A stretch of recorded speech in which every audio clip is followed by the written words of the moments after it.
Warping a loom. To warp a loom, you need a thread or yarn that is somewhat thin and pretty strong.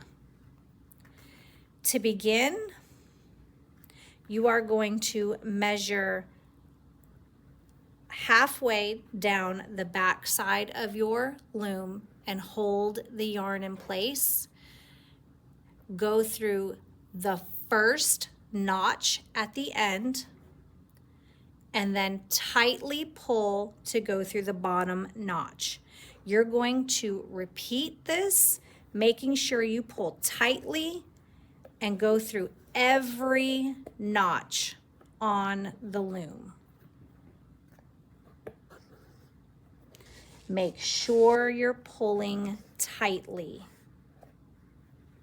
When you get to the last notch, flip it over and go all the way back across to the first notch.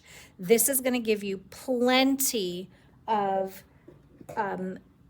yarn or thread to tie off.